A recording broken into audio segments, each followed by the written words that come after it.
C'est quoi l'endroit près de chez vous qui a développé votre intérêt pour les légendes urbaines, le mystère, les petites enquêtes? Moi, les premiers endroits à avoir fait travailler mon imagination, mes peurs et mis en image mentale mes lectures fantastiques, ce sont les forêts luxembourgeoises, pays où j'ai grandi et vécu avant mon arrivée en France pour les études. Je passais beaucoup de temps dans les forêts au Luxembourg à me perdre pour le plaisir et à imaginer à quoi ressemblaient ces endroits autrefois, et je me demandais aussi comment était la vie pour ceux qui y vivaient.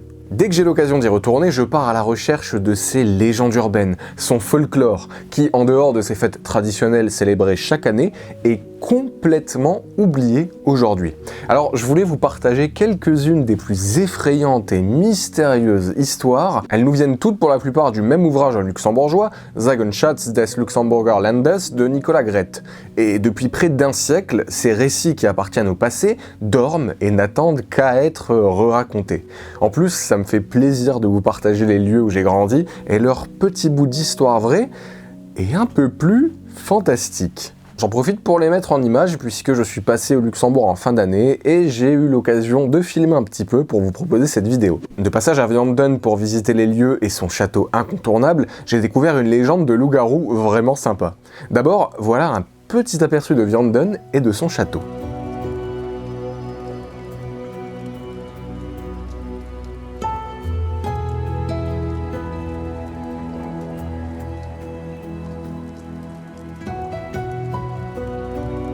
Voici maintenant la légende associée.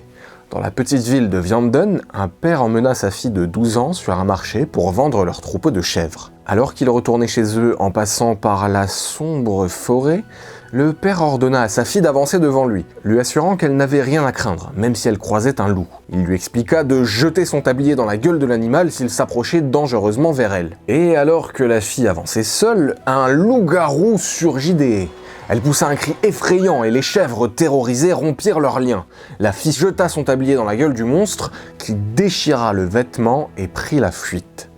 Son père arriva peu de temps après en courant. Il la rassura d'un air gêné et lui expliqua que ça n'était rien.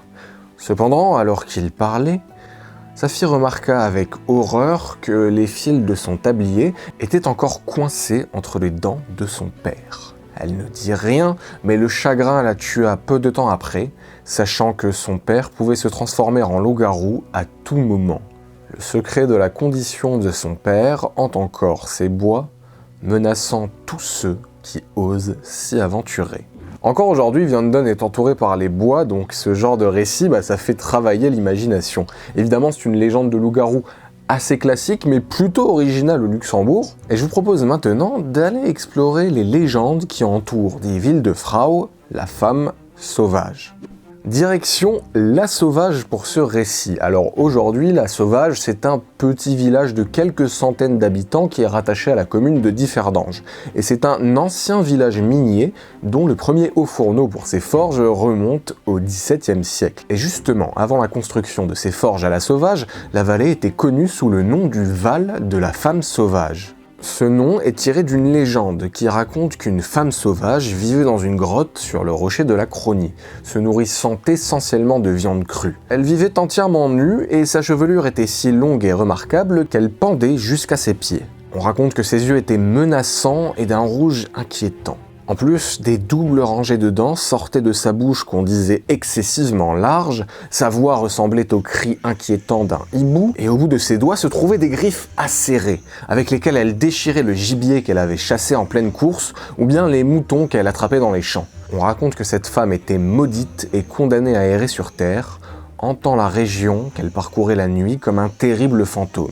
Elle errait là jusqu'à ce qu'un ermite de la forêt de Célomon ait finalement banni l'esprit de la femme sauvage de l'autre côté d'un rivage. Il l'a fait en invoquant Saint Donat et Notre-Dame de Luxembourg, et afin d'honorer cette réussite, leurs images sacrées furent placées dans le rocher de la Cronie en souvenir de cette libération miraculeuse.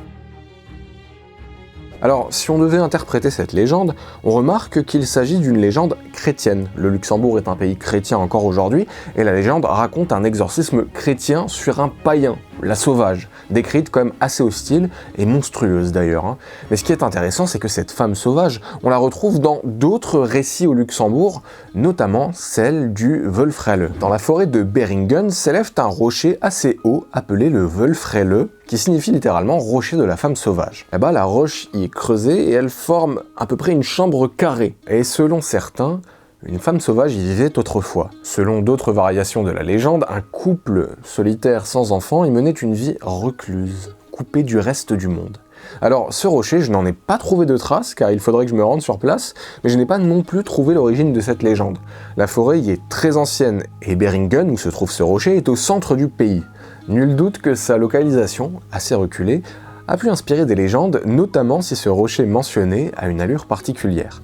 Affaire à suivre, d'autant que je n'ai pas trouvé d'explication convaincante sur l'origine de ces légendes et du mythe de la femme sauvage. Derrière ces réinterprétations chrétiennes, il y a probablement des pistes d'explication assez anciennes rattachées à ces mythes, et je me questionne justement sur comment est-ce qu'ils sont arrivés là, au Luxembourg. Il y a quelques recherches à mener et c'est une affaire à suivre, je vous emmènerai sur le terrain prochainement au Luxembourg. Maintenant, intéressons-nous aux figures de noyeurs. On commence par Kropman, parce qu'au Luxembourg, on a parfois un humour un peu cynique. Et j'en veux pour preuve cette légende, celle du Kropman, qui serait un esprit de la nature, qui vivait dans l'eau autrefois, et qui n'hésitait pas à attraper les enfants qui s'approchaient trop près du bord pour les emmener dans les profondeurs. Alors cela vous fait peut-être écho à la Bérane ou d'autres figures noyeuses du folklore français, mais le petit détail rigolo, c'est que le Kropman est devenu la mascotte de la commune de Redange au Luxembourg, et il représente une espèce de nature sauvée de la pollution et propre. Autrement dit, une nature qui prend sa revanche sur l'humain. Et en autre monstre noyeur, il y a la version luxembourgeoise du cheval malais, un cheval noyeur et maléfique du folklore français. On raconte que dans le Lokol, une prairie entourée par le Sir et le Birk, apparaît une créature effrayante la nuit. Nicolas Grette l'a décrit comme un cheval blanc sans cavalier, qui a une selle très lumineuse et clignotante qui attire le regard. Alors qu'il jaillit du Birk et fonce vers les rives du Sir, il invite docilement les randonneurs ou voyageurs fatigués ou en retard à monter sur son dos. Cependant, évidemment, malheur à tous ceux qui oseraient monter, parce que le cheval les emmènerait à toute vitesse dans les cours d'eau les plus proches pour y plonger et les noyer. Et on raconte que derrière ce cheval se cacherait en réalité une sirène qui aurait pris la forme d'un cheval blanc donc. Et en tout aussi manipulateur mais bien plus vicieux, on parlait autrefois du Stipman. Celle-là je l'aime beaucoup parce qu'elle fait un peu peur. Il s'agissait d'un mauvais esprit qui imitait les voix humaines afin d'appeler à l'aide, prétextant une noyade. Le malheureux qui arrivait pour porter secours à la supposée victime ne trouvait personne, mais entendait le Stipman se moquer de lui. Ce mauvais esprit s'en prenait également aux bateliers en les renversant. La légende dit qu'il vivait à Hennen, au Luxembourg, et les gens des environs ne l'avaient jamais vu mais pouvaient l'entendre. Les quelques légendes qui existent à son sujet le localisent d'ailleurs vers Wrameldange, le long de la rivière de la Moselle, et à chaque fois il fait chuter les passants ou bien les bateliers. Dans certains récits rapportés, il est dit qu'il frappe surtout à l'heure des sorcières, c'est-à-dire minuit. Le contexte est toujours dans une situation dangereuse liée à l'eau et à la noyade, mais à la différence des autres, le Stipman n'est jamais vu. Il manipule par contre ses victimes grâce à ses paroles et peut quand même s'en prendre à eux physiquement. Ses victimes sont assaillies par une force invisible, et je trouve cette idée d'un esprit maléfique invisible et manipulateur particulièrement effrayante. La rivière cristallise beaucoup de légendes liées à elle, et les victimes de ces créatures sont souvent les bateliers ou les voyageurs. On y retrouve aussi d'autres légendes comme celle de sirènes noyeuses par exemple. D'ailleurs ça m'a étonné de voir à quel point le Luxembourg n'est pas en reste de créatures maléfiques liées au cours d'eau. On passe maintenant sur ma légende préférée. Elle est gothique, effrayante et paranormale à souhait, le fantôme du Birkenmore. Un homme de Moutfort était hanté par une jeune femme en blanc qui lui apparaissait souvent la nuit près des forêts. Parfois, elle étendait un tapis blanc sur lequel un bouc sauvage surgissait brusquement. Cette mystérieuse apparition était connue sous le nom de Birkenjungfrau. Cela signifie littéralement la jeune fille bouleau. Elle vivait dans le sinistre Birkenmore, une lande de bouleaux qui s'enfonçait dans des bois ténébreux. Un soir, un certain Nick Tilges se rendait à Moutfort en rentrant tard de Trange. Il n'en avait pas pour longtemps, mais cela suffit à croiser une jeune fille vêtue de blanc et de rouge sur son chemin. Elle portait une baguette blanche et ses bras étaient nus jusqu'au coude. Il la salua poliment, mais elle passa sans dire un mot. disparaissant aussi silencieusement qu'elle était apparue. Nick se tourna pour la suivre, mais elle avait déjà disparu dans l'obscurité. À partir de là, Nick le savait, il venait de croiser le Birkenjungfrau, le fantôme du Birkenmoor. Un autre soir, un ouvrier agricole du moulin de Mühlbacher rentrait chez lui avec une charrette pleine de marchandises. Arrivé au Birkengraben, où un petit cours d'eau partant du Birkenmoor coupait la route menant de Moutfort à Eutrange, il aperçut une figure féminine blanche marchant vers lui. Mais le détail vraiment étrange, c'est qu'à la place de sa tête se trouvait un buisson épineux. Mais pour l'ouvrier, pas de doute, c'était le Birkenjungfrau. Terrifié, il abandonna son cheval et sa charrette et il courut se réfugier à Moutfort. Nicolas Grette nous rapporte qu'à la tombée de la nuit, ce soir-là, de nombreuses autres personnes ont également vu une figure féminine au même endroit, vêtue d'une blouse blanche et d'un bonnet blanc. Ils n'eurent pas le temps de réagir, parce que le fantôme poussa soudainement un cri déchirant et il s'élança dans les ténèbres en direction de la lampe de bouleau. Une tempête terrible éclata dans la forêt, faisant trembler les arbres et les haies, comme si le fantôme avait emporté avec lui toute la nature environnante. Enfin, un certain Dominique Kemp de Moutfort, qui revenait d'Eutrange lui aussi, était chargé d'un lourd sac de farine. Et il a vu une figure féminine vêtue de blanc qui tenait 2 bougies dans ses mains au loin. Dominique, terrifié, tenta de la distancer, mais elle fit un bout de chemin avec lui, se déplaçant en marchant et parfois en lévitant. À ce moment-là, un bruit épouvantable pouvait être entendu dans la forêt jusqu'aux environs de Moutfort. Ensuite, elle disparut, comme à chaque fois dans le Birkenmoor, sa lande de bouleau. On raconte que tous ceux qui osaient la suivre disparaissaient à leur tour. Alors je trouve cette légende terrifiante. Et ce qui est bien, c'est que Nicolas Grette explique son origine, qui est a priori elle aussi légendaire. Cette Birkenjungfrau, dit-on, était la fille unique d'un riche comte dont le château se trouvait autrefois au sud d'Eutrange. Son père l'avait promise en mariage au fils d'un puissant comte, et comme elle ne voulait pas, il voulait la marier de force. Mais le matin du jour du mariage, elle avait disparu. Pendant la nuit, elle s'était enfuie dans la forêt du château afin de s'y cacher. Le père, en colère, envoya tous ses serviteurs pour mener des recherches dans toute la région. Ils réussirent à découvrir la cachette de la noble, alors elle dut prendre la fuite, mais pris en chasse, elle disparut soudainement en hurlant de terreur dans les profondeurs de la lande de bouleau.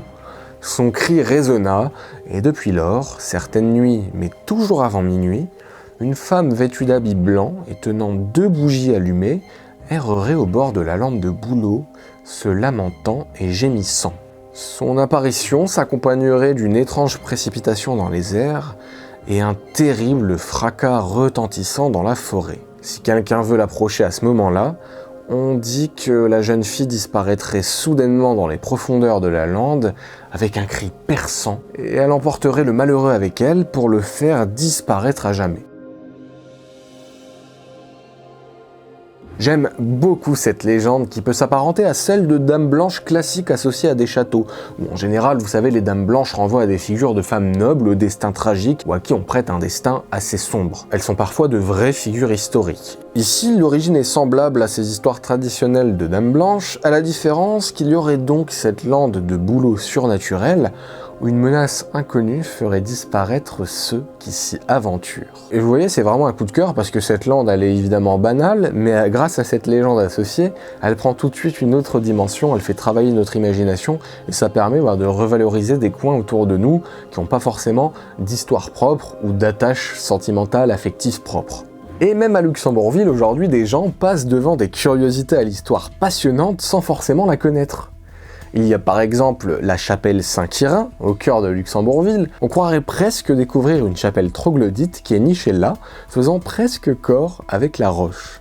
À l'endroit de cette chapelle, il y avait autrefois un lieu de culte païen, et on ne sait pas grand-chose sur ce culte, mais peut-être qu'il était lié à la source rocheuse à proximité, les sources ayant très souvent des propriétés curatives et miraculeuses dans les croyances. On dit d'ailleurs que cette source aurait des effets miraculeux pour les maladies des yeux, c'est une croyance héritée du christianisme, comme de nombreuses croyances autour des sources et fontaines également présentes en France. Cette chapelle, elle a servi pendant longtemps de lieu de pèlerinage et le culte se faisait à l'intérieur. Un peu plus loin, une vieille pratique de sorcellerie peut encore être observée si on s'y rend à des heures un peu tardives. Il faut se frayer un chemin le long de la côte d'Esch jusqu'au rocher de Saint-Crépin. Nous arrivons alors devant une grotte particulière, celle de Peter Onroux. Vous voyez le corps de ce saint qui est inspiré du Christ. et toutes ces bougies, eh bien une tradition raconte qu'autrefois on enfonçait des épingles dans ces bougies et lorsque la bougie brûlait, eh bien ces épingles devenaient rouges, chaudes et devaient lancer, dit-on, une sorte de sortilège à une personne ayant mal agi dans notre entourage. Par exemple, la tradition rapporte que les femmes les utilisaient notamment contre leur mari qui était responsable d'adultère ou bien d'une quelconque faute. Cette tradition existe toujours aujourd'hui, mais bon, il faut s'y prendre, comme je vous l'ai dit à plusieurs reprises, et peut-être assez tard dans la nuit, parce que le service de nettoyage de la ville passe quotidiennement, et ça reste mine de rien une pratique assez marginale associée à une croyance. D'ailleurs, difficile de dire d'où vient exactement cette pratique, il s'agit probablement d'une ancienne pratique magico-sorcelère, encore présente dans les croyances de certaines familles et qui se transmet de génération en génération.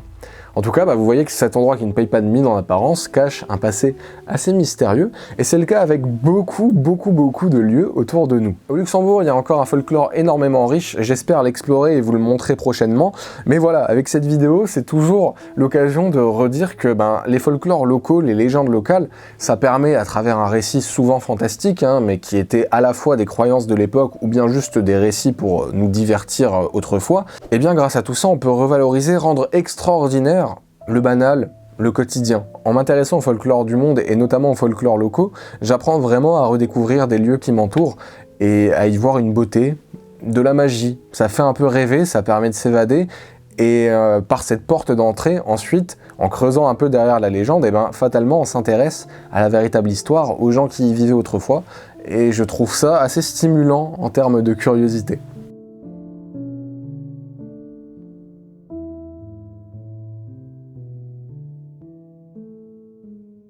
J'espère que cette vidéo vous a plu, si c'est le cas, n'oubliez pas de commenter, de laisser un like, ça nourrit l'algorithme, et si vous découvrez cette chaîne, vous pouvez vous abonner, il y a du contenu toutes les semaines qui sort sur ces thématiques. Sincère merci à vous tous qui prenez de votre temps pour regarder mes contenus, aux membres de la chaîne qui soutiennent la production régulière des vidéos. Je vous donne rendez-vous à la semaine prochaine pour la prochaine vidéo, et d'ici là, portez-vous bien, au revoir.